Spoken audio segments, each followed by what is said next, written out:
y no lo tienes en tu teléfono o algo así, va a estar en pantallas, no te apures. Voy a leer la Nueva Traducción Viviente, una de mis versiones favoritas, súper fácil de leer. Son dos historias en una.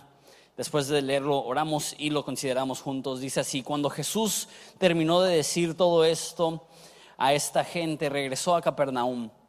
En ese tiempo, un apreciado esclavo de un oficial romano estaba enfermo y a punto de morir.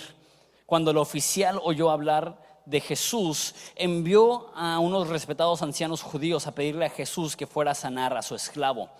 De todo corazón le suplicaron a Jesús que le ayudara al hombre. Le dijeron: si alguien merece tu ayuda, es él, pues ama al pueblo judío, hasta construyó una sinagoga para nosotros. Entonces Jesús fue con ellos. Pero justo antes de que llegaran a la casa, el oficial envió a unos amigos a decir: Señor, no te molestes en venir a mi casa, porque no soy digno de tanto honor, ni siquiera soy digno de ir a tu encuentro. Tan solo pronuncia la palabra desde donde estás y mi siervo sanará. Lo sé porque estoy bajo la autoridad de mis oficiales superiores y tengo autoridad sobre mis soldados. Solo tengo que decir vayan y ellos van, o vengan y ellos vienen. Y si les digo a mis esclavos hagan esto, lo hacen. Al oírlo, Jesús quedó asombrado. Se dirigió a la multitud que le seguía y les dijo: les digo, no he visto una fe como esta en todo Israel. Cuando los amigos del oficial regresaron a casa, lo encontraron al esclavo completamente sano. Poco después, esta es la segunda historia, Jesús fue con sus discípulos a la aldea de Naín. Una multitud numerosa lo siguió. Cuando Jesús llegó a la entrada de la aldea, salía una procesión fúnebre. El joven que había muerto era el único hijo de una viuda, y una gran multitud de la aldea la acompañaba. Cuando el Señor la vio, su corazón rebosó de compasión. No llores, le dijo. Luego se acercó al ataúd y tocó. Y los que cargaban el ataúd se detuvieron. Joven, dijo Jesús, te digo, levántate. Entonces el joven muerto se incorporó y comenzó a hablar, y Jesús lo regresó a su madre. Un gran temor se apoderó de la multitud y alababan a Dios diciendo: un profeta poderoso se ha levantado entre nosotros, y Dios ha visitado a su pueblo. Y las noticias acerca de Jesús corrieron por toda Judea y sus alrededores. Oramos. Padre, te damos tantas gracias por estas historias. Y Padre, nuestra petición es que tengamos un corazón sensible, que sepamos que sin importar la circunstancia en la cual nos encontramos, seguimos sirviendo a este mismo Jesús que levanta a los muertos, que sana enfermos, que hace milagros. Aquel Jesús que la ley de la ciencia y la ley de lo natural se doblega ante su voluntad. Padre, te pido que jamás perdamos de vista esto, que tú eres un Dios de milagros. En el nombre de Jesús, amén. Un tiempo atrás, de hecho durante Movimiento, predicó un domingo mi amigo Juan Mejías de Hillsong Barcelona un mensaje que él llamó Espera tu milagro, y fue un mensaje increíble, me encantó. Sin embargo, cuando recién comentó el título del mensaje, hubo una parte de mí, y la palabra incómodo es una palabra demasiado fuerte, no me sentí incómodo. Sin embargo, la frase se me hizo interesante. ¿Por qué?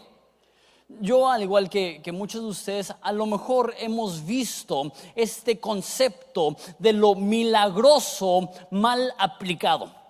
Hemos escuchado en la televisión cristiana, quizá, si tú donas cierta cantidad de dinero, entonces Dios te va a conceder algún milagro. Y vemos eso y se nos hace como una manipulación de la gente. Conozco a una persona que su hija casi muere porque la picó un escorpión, y su pastor le dijo: si llevas a tu hija al hospital es falta de fe. Entonces vemos como que malas apropiaciones. Y también, por ejemplo, tengo una amiga que su abuela la diagnosticaron con cáncer y ella rehusó tratamiento porque ella mandó dinero a uno de esos canales cristianos Y ella estaba convencida que por su obediencia de enviar dinero y por recibir una manta de oración, que ella no necesitaba tratamiento y murió de ese cáncer. Entonces vemos este tipo de cosas y escuchamos espera tu milagro, y nuestra mente va inmediatamente a lo mejor a cosas que hemos visto en Facebook o en YouTube o en televisión cristiana, cosas que a una mente pensante se nos hace fuera de lugar. Que personas llegan a una reunión y dicen: apóstol, mi problema es que tengo un brazo más largo que el otro, y le hace así y dice: ora por mí, apóstol, y empieza así: Dios me está sanando, y todos y una persona pensante ve eso y dice: ¿qué? Entonces puede llegar a suceder que al ver las malas apropiaciones o los malos usos o los engaños de algunas personas, que no son una mayoría, este tipo de cosas existen en muchos lugares, pero a veces lo hacen aparentar que eso sucede en todos los lugares. No es así. Pero vemos estos excesos o abusos y nos llevan al otro extremo. Nos llevan a un extremo, y no voy a hablar por todos, voy a hablar por mí, porque estoy hablando por mí mismo en esta instancia, que nos llevan a un poco a la incredulidad, al escepticismo. Que escuchamos de lo milagroso y lo primero que queremos hacer es cuestionar o explicar el por qué no fue un milagro, por qué se puede explicar con razonamiento lógico. Pero la realidad es que si vemos la Biblia, es muy obvio y muy evidente, y más en los evangelios, que donde quiera que Jesús va existe lo milagroso, y que para Jesús la palabra imposible no existe. Y para muchos de nosotros, cuanto más tiempo tenemos en la iglesia, desafortunadamente dejamos de creer en lo sobrenatural, dejamos de creer en milagros, y todo lo queremos explicar y todo lo queremos razonar, y más en una iglesia como Horizonte. Sé que muchos de ustedes son personas muy pensantes, son personas muy inteligentes, son personas muy racionales. Y en Horizonte no creemos que la lógica y la fe están peleadas. No creemos que la ciencia y la fe están peleadas. Sin embargo, tenemos que entender que hay ocasiones en las cuales no hay ninguna explicación lógica. El racionalismo llega a un tope y la única explicación es lo espiritual, lo milagroso. Y mi temor es que dejemos de creer en lo espiritual, porque intentamos procesar todo a través del cerebrito que Dios nos ha dado, y hay algunas cosas que no van a caber ahí. La Biblia dice que nuestros caminos no son sus caminos, pero así como el cielo es más alto que la tierra, así los caminos de Dios son más altos que nuestros caminos. Hay ciertas cosas que no tienen ninguna explicación humana. Una cosa más acerca del título: espera tu milagro. A lo mejor tu mente no va inmediatamente a este lugar de eso suena como cruzada de milagros y no sé.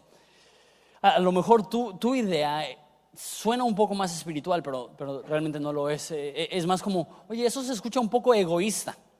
¿Cómo que espera tu milagro? ¿Qué no deberíamos estar orando por la paz humana? ¿Qué no deberíamos estar orando por personas más necesitadas que nosotros? No debemos de preocuparnos por nuestro milagro. Sin embargo, una vez más, en las historias de Jesús se ve vez tras vez cómo personas llegan a Jesús con una necesidad, y Jesús se maravilla de su fe. Porque no es egoísta en tu momento de dolor correr a Jesús, es inteligente. No es malo en tu momento de enfermedad o de escasez correr a los pies de Jesús y rogarle: necesito una intervención divina. Eso no es egoísta, eso es fe. Eso es lo que debemos de hacer como cristianos. No debemos de creer que todo tiene una explicación humana, porque no todo lo hay. No debemos de creer que de alguna forma es mala venir a Dios con nuestras necesidades para que Él haga una intervención. Eso me lleva a la historia del día de hoy. Doy un poco de trasfondo. Un centurión es un general, un comandante del ejército romano con mucha autoridad. Centurión viene de 100, entonces tenían mínimo 100 soldados bajo su autoridad, en algunos casos aún más que 100. Y la mayoría de centuriones eran hombres muy malos. Ellos gobernaban por encima de Israel.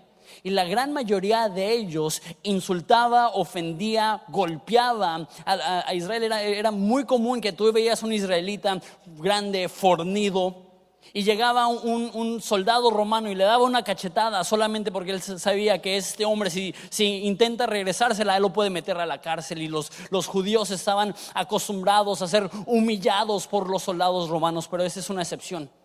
Dice que él ama a los judíos, que él le construye una sinagoga a los judíos. Sin embargo, no hay ninguna indicación en este pasaje que él sea un romano que cree en el Dios de la Biblia. Simplemente tiene cierta amabilidad hacia los judíos, pero no significa que realmente conoce al Dios de la Biblia. Ahorita les explico por qué es importante esto. Pero bueno, se enferma uno de sus criados y él manda a llamar por Jesús. Y antes de que llegue a Jesús, él le manda a decir: ¿sabes qué? No entres a mi casa. Y lo leo, estos versículos 6 del capítulo 7. Dice: entonces Jesús fue con ellos, pero justo antes de llegar a la casa, el oficial envió a unos amigos para decir: Señor, no te molestes en venir a mi casa, porque no soy digno de tanto honor. Ni siquiera soy digno de ir a tu encuentro. Y esa es la palabra increíble, la frase increíble. Tan solo pronuncia la palabra de dónde estás y mi siervo se sanará. Me encanta esta fe, me encanta que él está diciendo: Jesús, yo entiendo que tú puedes hacer lo que quieras, entiendo que no tienes que venir aquí. Y hay una humildad tremenda en él que dice: no soy digno de siquiera que entres a mi casa. Tú simplemente di la palabra y mi siervo sanará. Tengo 3 puntos esta mañana. El primer punto es: pedir un milagro no se trata de exigir un derecho, se trata de reconocer la autoridad de Jesús. Lo repito. Pedir un milagro no se trata de exigir un derecho, se trata de reconocer la autoridad de Dios. No pedimos un milagro meramente porque necesitamos que Dios nos saque de un problema, sino que estamos reconociendo públicamente la autoridad de Dios por encima de ese problema. Digo de esa forma. No es que Dios nos debe una. Muchas veces la razón que oramos y no recibimos respuesta, puede haber muchas razones, pero una de ellas es porque no llegamos como ese centurión con el espíritu humilde, diciendo: yo entiendo que tú eres un Dios de autoridad por encima de cualquier cosa y tú no conoces la palabra imposible, entonces te pido eso. Hay personas que llegan a Dios y su actitud es: Dios, yo me lo he ganado, yo he dado a la iglesia, entonces tú debes, llena el espacio en blanco. Yo voy seguido a la iglesia, entonces tú debes de sanar mi enfermedad. Yo oro, entonces tú debes de proveer provisión para mí. No pedimos lo milagroso en base a un capricho o siquiera a una necesidad personal. Pedimos lo milagroso porque al hacer eso estamos reconociendo públicamente que creemos que Dios es más grande que cualquier circunstancia en la cual nos encontramos. Y estás pasando por dolor. Pedir un milagro no es meramente: Dios, rescátame. Es: Dios, al rescatarme vas a mostrar tu poder de tal modo que la gente se pueda maravillar. No, el fin no es tu sanidad, el fin no es tu provisión, el fin no es tu armonía relacional. No lo hacemos meramente para que nuestra vida sea más sencilla o más fácil, sino que reconocemos que al experimentar lo milagroso en nosotros, tenemos una oportunidad para anunciar la autoridad de Dios por encima de nuestras circunstancias a todos los que nos rodean. La petición debería de ser algo así: estoy enfermo, Dios, y te pido que para mostrar tu poder a todos mis familiares me sanes. No: ay, Dios, me debes una. Acuérdate de esa vez que yo fui a la iglesia y yo me he portado muy bien y te hice una promesa y yo he cumplido mi promesa, y más te vale. Dios está así como lo que vimos en Romanos, que ¿quién le ha dado a Dios para que Dios sea su deudor? Dios no nos da porque nos debe, pero sí nos da para mostrar su poder. Sí nos da para mostrar que la ciencia, la naturaleza y lo físico es el esclavo de Jesús. Como cuando está en la barca y calma la tormenta, los discípulos dicen: ¿quién es este que aún los vientos y las olas lo obedecen? Como el centurión, no pedimos por un mero capricho, pedimos reconociendo la autoridad de Dios. Como una vez más, no es demandar lo que no tienes. No tengo eso, Dios, merezco esto. Es decir, Dios, yo sé que tú lo tienes. Yo sé que tú tienes poder. Yo sé que tú tienes autoridad. Yo sé que tú puedes. Y cuando Dios hace algo, estás reconociendo: Él es más fuerte que mi problema. Él es más grande que mi debilidad. Él es capaz de sanar. Y no es que estoy diciendo que están mal, no sé, si tienes un dolor de cabeza, tomar medicina o algo así. Pero eso es lo que sucede. Cuanto más conoces y más conocedor eres en general, más quieres racionalizar las cosas y más buscas un remedio físico. Hay un versículo en la Biblia que dice que Dios ha puesto los que son pobres en este mundo a ser ricos en la fe. Y a veces me pregunto, ¿por qué en lugares como África o India se escucha mucho más de milagros? Yo creo que es porque nosotros, si nos duele la cabeza, ¿qué es lo que hacemos? Inmediatamente sentimos un pequeño dolor en el tímpano y ya estamos corriendo tras el Tylenol. Si tenemos algún conflicto relacional, tenemos psicólogos y psiquiatras, y tenemos programas de televisión, y tenemos revistas, y tenemos blogs que leemos, y vamos a estas cosas. Y no estoy diciendo que eso sea malo. Dios ha dado sabiduría y conocimiento a la ciencia, a los doctores, a la medicina, y eso es un regalo de Dios. Pero eso es lo que sucede. Es demasiado fácil confiar en lo físico. Es demasiado fácil correr a la medicina o a alguna otra cosa. Pero en lugares donde no tienen eso para respaldarse, ellos piden a Dios en fe, porque saben: esta es mi única solución, esa es mi única respuesta. Pedimos a Dios no en base a nuestra necesidad, sino en base a su autoridad. Segundo punto lo vemos en versículo 9. Dice: al oírlo, Jesús se quedó asombrado y dirigió a la multitud, y se dirigió a la multitud que le seguía y dijo: les digo, no he visto una fe como esta en todo Israel. Me encanta esta frase. Jesús se quedó asombrado. ¿Sabes que cuando tú ejerces fe, Dios se queda asombrado? Tenemos esta mentalidad, y una vez más, no sé tú, pero definitivamente yo, que sentimos que está un poco fuera de lugar pedirle a Dios algo demasiado extravagante, algo demasiado espléndido, como si las peticiones grandiosas ofendieran a Dios. Pero lo que yo veo en esta historia, que es la fe para pedir lo imposible, que maravilla a Dios. Porque la Biblia dice que sin fe es imposible agradar a Dios, que significa que con fe, con nuestra fe, podemos agradar a Dios. Hay una historia increíble, la he contado antes, pero esto es perfecto para esta historia, de un rey.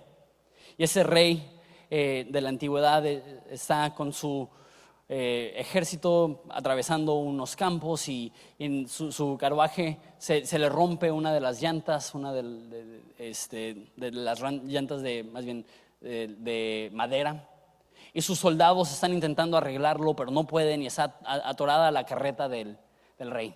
Y pasa un carpintero pobre, humilde, y con sus herramientas, y le dice: rey, con mucho gusto yo le puedo arreglar su carreta. Y en un 2x3 le arregla su carreta, y dice: muchísimas gracias, no tienes idea, voy a un compromiso importante y no iba a poder llegar, gracias por tu amabilidad para arreglar mi carreta, ¿qué puedo hacer para pagarte? Y este hombre humilde dijo: mi hija está por casarse y no tengo dinero, ¿estarías dispuesto a pagarle la boda a mi hija? Y el rey dijo: claro que sí, con mucho gusto, ¿no?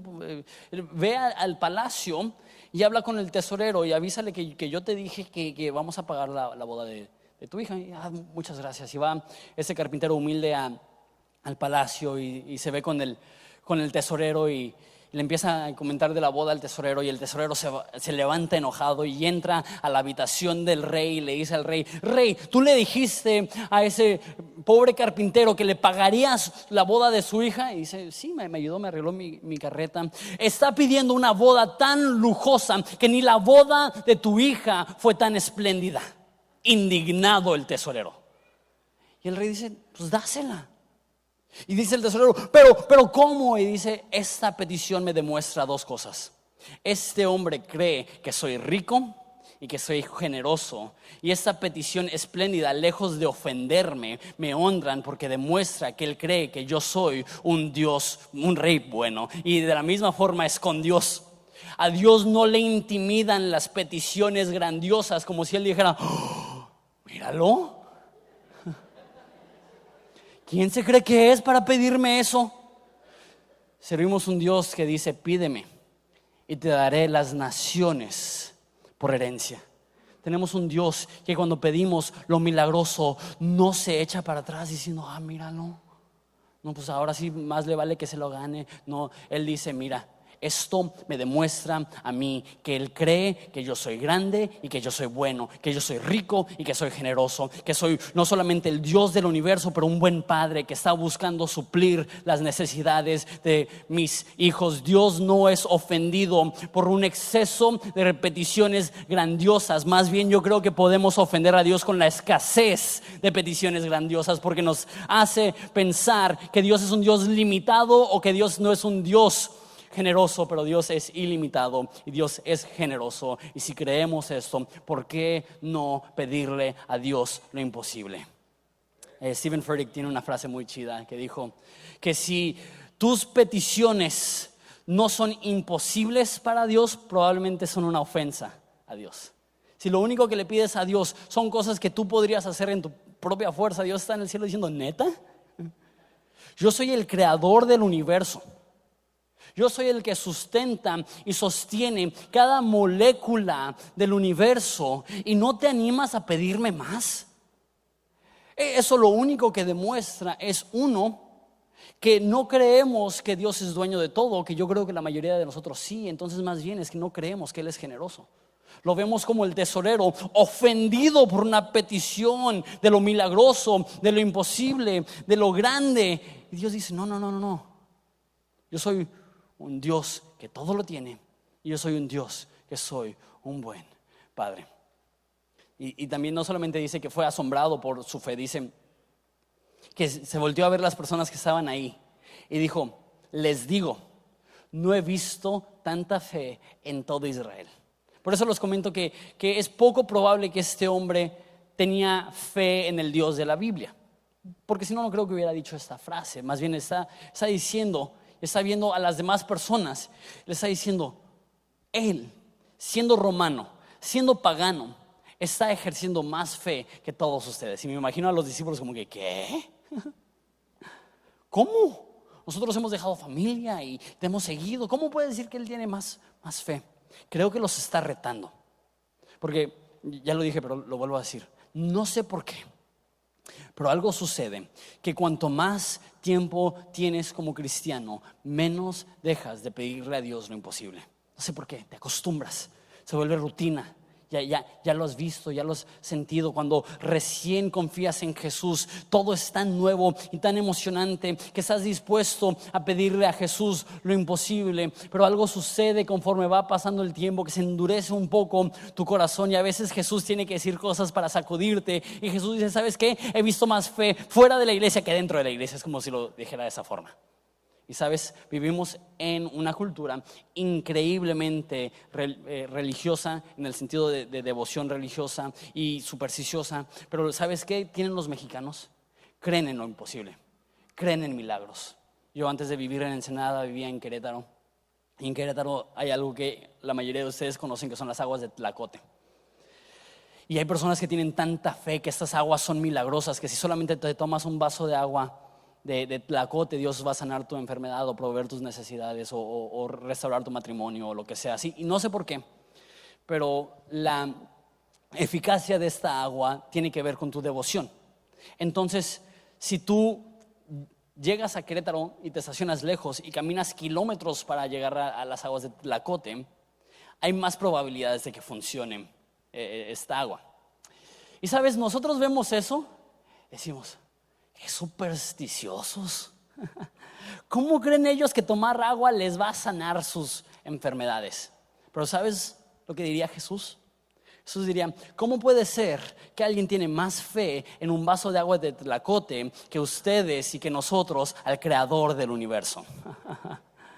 Y sabes, muchas personas llegan a catedrales e iglesias alrededor de la República y llegan a un santito y le piden un milagro y ellos creen. Tú puedes ayudarme, tú puedes hacer una diferencia. Y la tendencia para nosotros es decir, ¿por qué están confiando en eso? Cuando realmente debemos de preguntarnos cómo puede ser que ellos le tienen más fe a un santito que nosotros al creador del universo. Y eso es lo que dice Jesús para retarlos. No he visto tanta fe en Israel. Y ellos deberían decir, pero ¿cómo? Mi pregunta es, ¿seguimos creyendo en milagros? ¿Seguimos pidiendo por lo imposible? ¿Seguimos viendo y diciendo y declarando que Dios todo lo puede? Y a veces lo reconocemos en teoría, pero en la práctica, ¿cuándo fue la última vez que le pedimos a Dios algo que es absolutamente imposible, inexplicable, ilógico e irracional? Debemos de seguir creyendo en milagros. Siguiente historia, y ese es mi tercer y último punto, leyendo desde el versículo 13. Les doy un poco también de trasfondo a esta historia. Dice que entra Jesús a una aldea y hay una viuda que ha perdido su único hijo. Es difícil expresar lo devastador que esto sería, porque en ese entonces la gente más desamparada, desahuciada a lo mejor es la mejor palabra, eran las viudas, porque en esa cultura muy pocas mujeres podían trabajar. Entonces tú dependías al 100% de los ingresos de tu esposo. Y si tu esposo llega a morir, pierdes la capacidad de tener ingresos hasta que tus hijos son lo suficientemente grandes para trabajar y mantenerte. Entonces, si eras viuda, estabas desahuciada. Pero ahora imagínate, esa historia nos dice que hay un joven que es su único hijo. Entonces, la muerte del hijo de esta viuda no meramente representa la pérdida de un hijo, que no me imagino ese dolor, sino representa la realidad que esta mujer vivirá en pobreza extrema el resto de su vida, totalmente desahuciada. Y lo que hacían en ese entonces para los funerales es que si tú amabas a una persona, la forma que mostrabas tu amor y tu cariño es que ibas a una procesión donde estaban cargando el ataúd y llorabas a gritos. Y cuanto más gritabas, más estabas mostrando tu cariño por la persona. Es más, si tú eras una persona rica, mostrabas tu afecto por la persona que perdió a su ser querido contratando a lloradores profesionales. Personas que a lo único que se dedicaban era ir a los funerales y llorar a gritos para que la gente dijera, wow, lo amaban un chorro. A lo mejor nada más tenía un par de amigos ricos que pagaron para que fuera gente a llorar. Pero imagínate la tragedia de este funeral, de esta procesión, donde están gritando y llorando. Y no están solamente llorando como a lo mejor en algunos funerales hay aquí que somos a lo mejor un poco más cohibidos, que somos qué triste. Eso es gente que está gritando a todo pulmón. Entonces, si tienes como una imaginación de película, imagínate ese momento. Entra Jesús con sus discípulos, todos están llorando y gritando. Versículo 13. Cuando el Señor la vio, su corazón rebosó de compasión. Me encanta eso. Dios hace milagros porque Dios es un Dios de compasión. Y dijo, no llores. Aún en nuestra cultura, esta es una petición un poco ofensiva. Imagínate, tú estás en un funeral, una mujer viuda ha perdido a su único hijo, está llorando encima del ataúd y llega una persona, la toca en el hombro y dice, hola, ¿no me conoces? ¿Podrías dejar de llorar? Aún en nuestra cultura, Eso sería una petición, prácticamente un insulto. Ahora, en una cultura en la cual muestras tu amor con la intensidad de tus gritos y tu lamentación, que cuanto mayores los decibeles del sonido, de los gritos, mayor es tu amor, y en ese contexto llega un desconocido, te toca en el hombro y dices: oye, ¿puedes dejar de llorar, por favor? Y no hay ninguna indicación ni ninguna promesa de sanidad. Meramente dice: deja de llorar. Y después lo sana, y él sabía lo que estaba haciendo.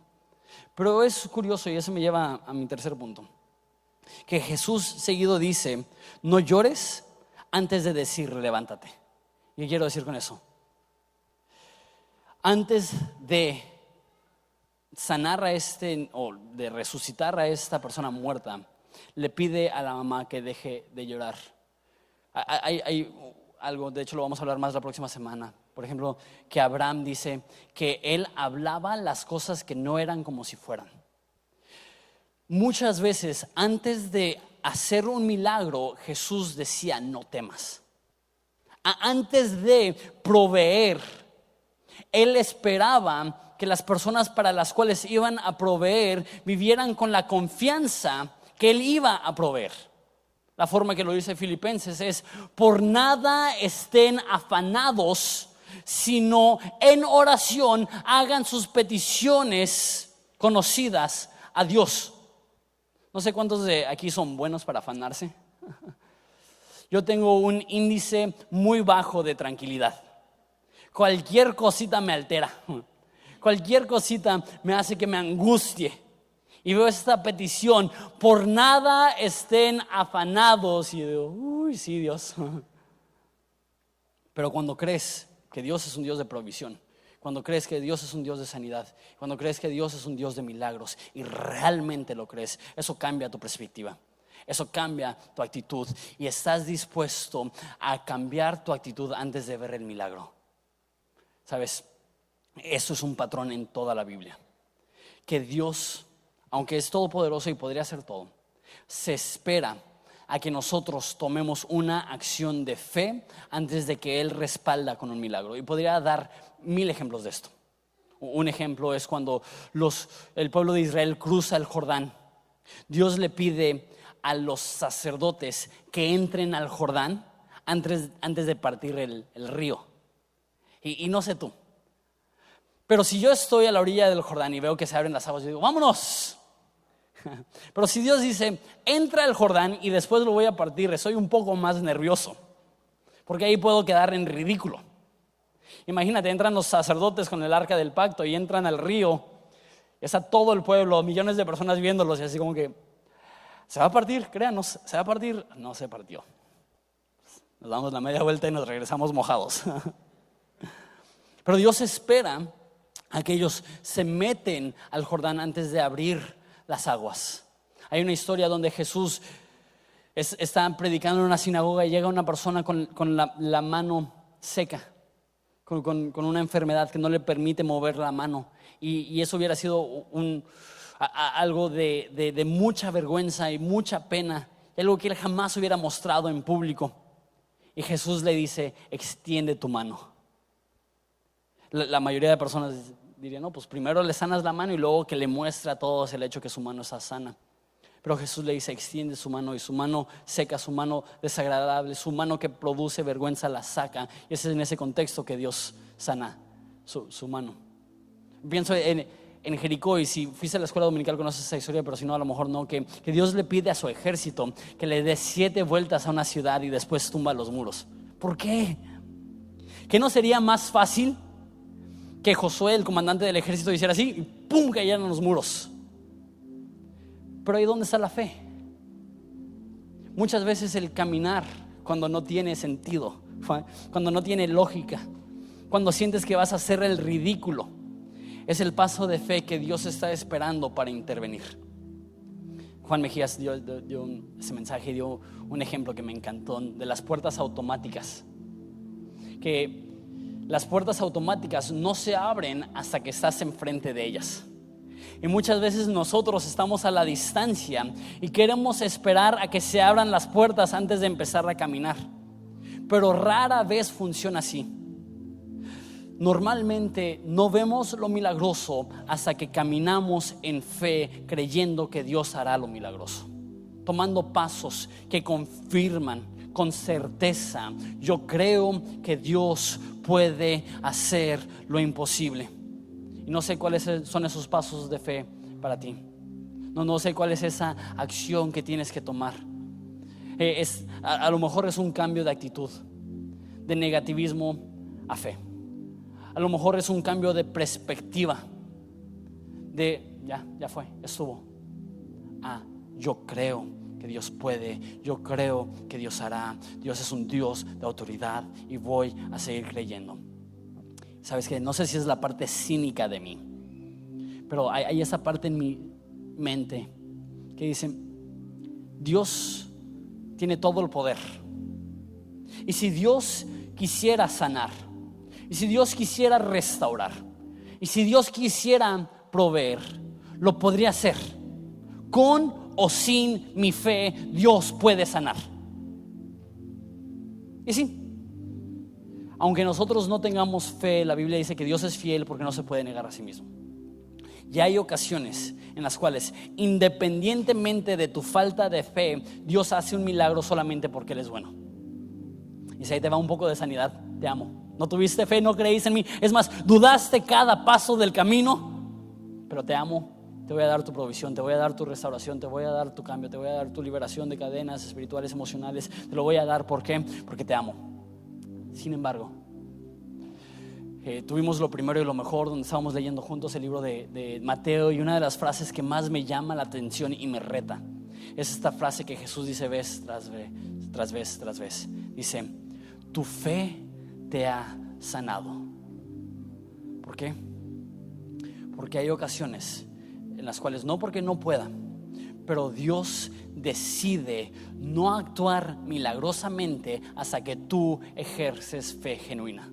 Y no es que no pueda, pero Él quiere que eso desarrolle en ti la fe, porque sin fe es imposible agradar a Dios. Y hay una frase que me reta tanto, donde Jesús está pasando por diferentes aldeas y llega a una aldea y dice: y no pudo hacer muchos milagros porque no había mucha fe en ese lugar.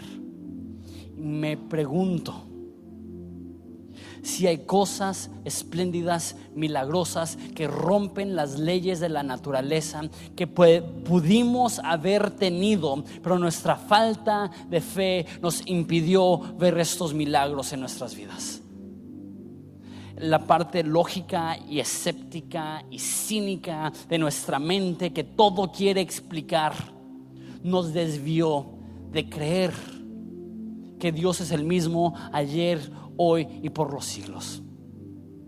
Entonces quiero hacer algo como una iglesia.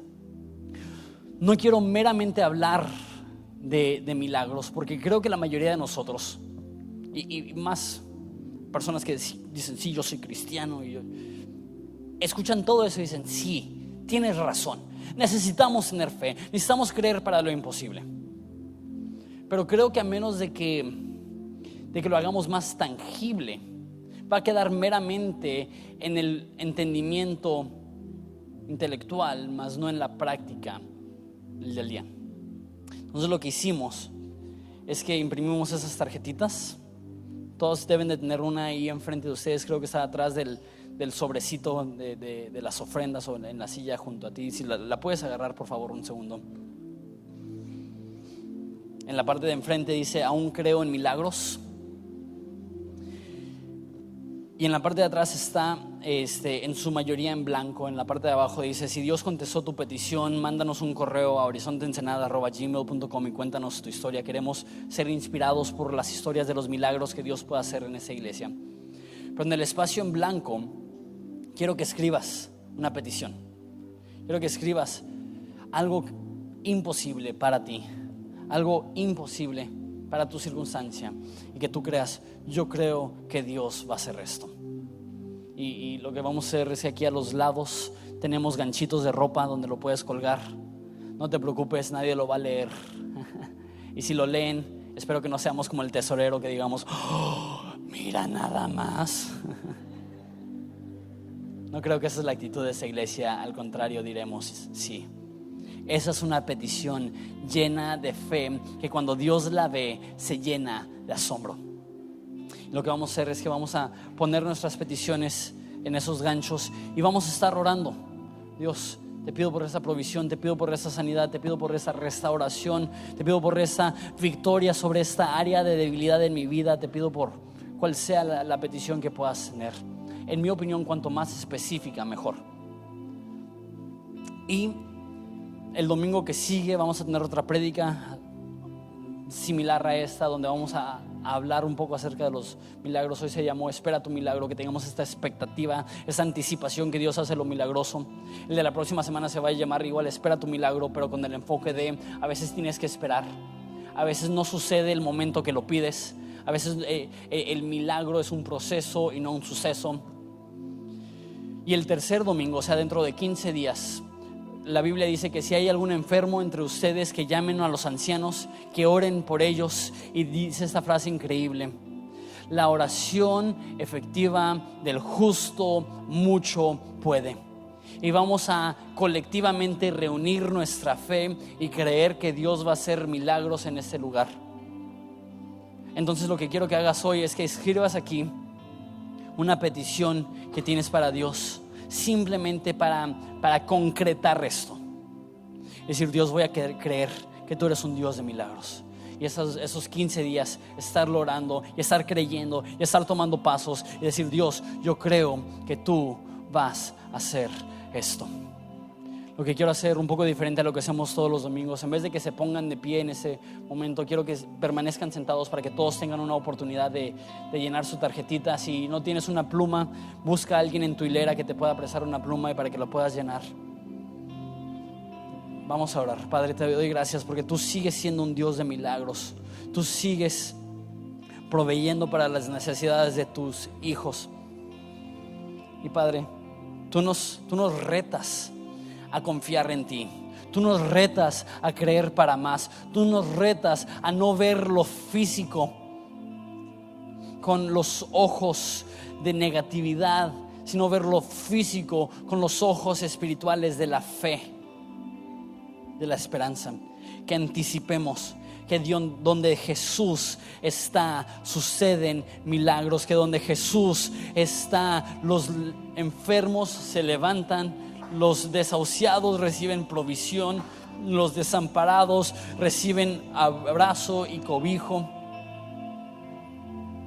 Padre, te pido que produzcas en nosotros una fe que bendice tu corazón. Produce en nosotros una fe que te agrada. Ayúdanos a seguir creyendo que tú puedes hacer un milagroso. Vamos a adorar a Jesús.